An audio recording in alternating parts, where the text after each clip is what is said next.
Hello les amis, réflexion du jour, réflexion hautement spirituelle parce que suite à mes grandes prises de conscience récentes, je suis en train de me poser plein de questions sur comment fonctionne le jeu des âmes et nos incarnations sur Terre, le but, etc.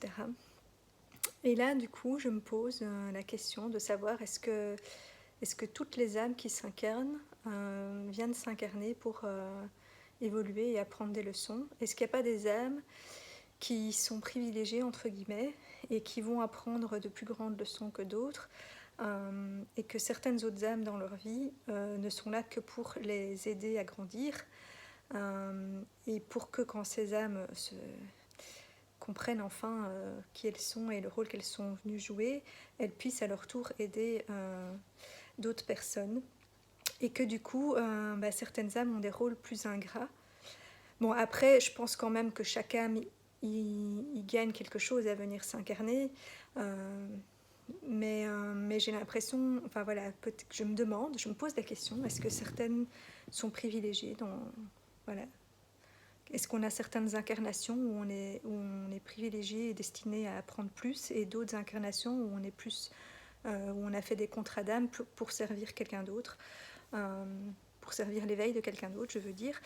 Et donc, certaines personnes auraient donc des rôles plus ingrats a priori, enfin à première vue, parce que souvent, du coup, ils vont jouer des rôles un peu, les rôles du mauvais, quoi, du méchant, genre le mauvais père, la mauvaise mère, celui qui bat ses enfants, celui qui viole quelqu'un, voire qui assassine, ou à l'inverse, jouer le rôle de la personne qui va être assassinée, tuée, et qui donc aura une vie beaucoup plus courte et injuste, entre guillemets, mais va permettre à la conscience collective et aux autres personnes d'évoluer, parce que tous ces actes vont provoquer des réactions chez les autres et des remises en question et des prises de conscience, et que donc ce mal, entre guillemets, est nécessaire, en tout cas pour l'instant, pour l'évolution de conscience et le réveil voilà, des personnes.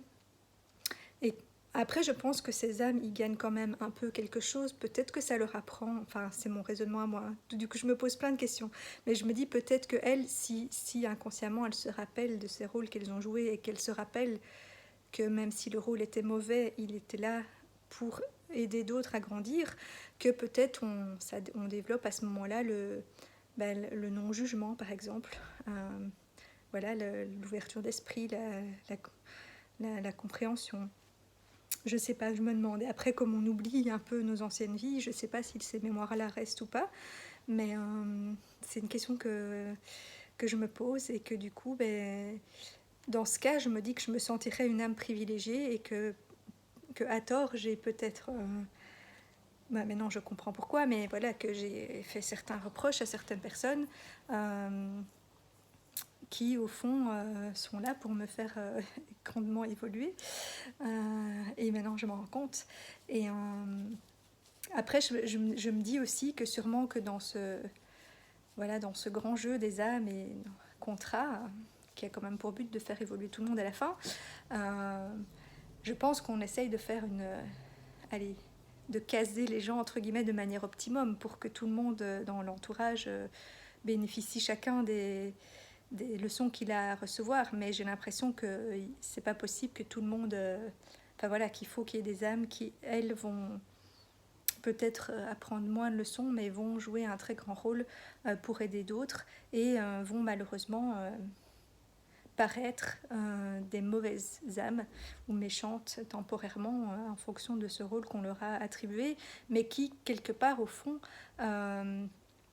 se sont sacrifiés, enfin ont sacrifié une de leurs vies pour élever plein d'autres âmes.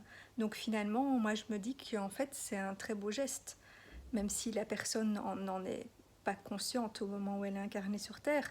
C'est quand même le choix de son âme de s'être sacrifiée pour une vie un peu, voilà, pas super super, mais qui va changer les consciences. Et là, comme Et donc, comme je dis, le mal, entre guillemets, était nécessaire. Mais comme là, il y a une espèce d'accélération de montée de conscience et de réveil de plus en plus de gens. Et c'est peut-être pour ça qu'il y a des gens sur Terre dont je crois faire partie, même si ça fait un peu très égo. Mais je ne suis pas la seule. Je pense qu'on est très nombreux à cette époque à être des âmes qui vont vivre des leçons qui vont permettre un éveil plus abouti et pouvoir du coup aider les autres à accélérer l'éveil des autres, et qu'on va, comme j'ai déjà dit plusieurs fois, vers un monde plus d'amour et de paix, parce que plus il y aura de gens éveillés qui verront justement les choses un peu comme je viens d'expliquer, et qui se rendront compte que tout ça c'est qu'un grand jeu en fait, et qu'on crée notre monde et notre réalité, et que donc si tout le monde voit les choses comme ça, il n'y aura plus besoin de méchantes personnes, il n'y aura plus besoin de violence, de racisme, etc. pour réveiller les gens. Là, c'est un peu bon, t'as toujours pas compris, donc on y va à coups de hachette, de meurtre, de machin, pour, ok, tu vas ouvrir les yeux, tu vas prendre conscience. Mais une fois que le gros nettoyage sera fait, que les gens seront beaucoup plus dans cet état d'éveil, pour moi, il y aura beaucoup moins d'événements comme ça, parce que ce ne sera plus nécessaire. Les gens auront déjà atteint un certain niveau de conscience, et voilà, et on va aller vers un monde de paix, d'amour. Bon, je ne sais pas quand on arrivera, à quelle génération on arrivera au fait qu'il n'y ait plus que ça, ou est-ce qu'il n'y aura jamais plus que ça, j'en sais rien, mais en tout cas, je pense que pour l'instant, c'est vers là qu'on va. Après, peut-être que c'est cyclique et que puisqu'on dit que cette période de grand réveil qu'on est en train de vivre, il paraît que c'est tous les 25 000 ou 30 000 ans.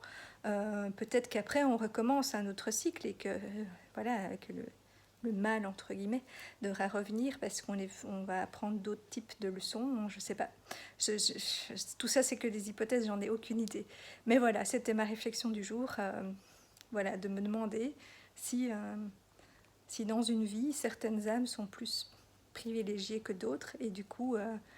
parce que moi, je me suis toujours sentie très protégée aussi. Autant j'ai vécu des choses difficiles où j'ai eu certains reproches, mais c'est comme si dans mon malheur, j'étais toujours dans mon malheur relatif, parce que justement, c'est comme si j'étais toujours protégée, et donc ça limitait les dégâts, entre guillemets. Donc voilà, je me pose la question, est-ce qu'il y a des âmes privilégiées qui, dans cette vie-là, ont la chance de pouvoir vivre, peut-être, de devoir d'abord vivre certaines épreuves, comme tout le monde, voire plus que d'autres, mais pour après, pouvoir exprimer qui elles sont, et aider les autres à faire pareil. Voilà, mon interrogation et hypothèse du jour. Je vous laisse avec ça. Belle journée.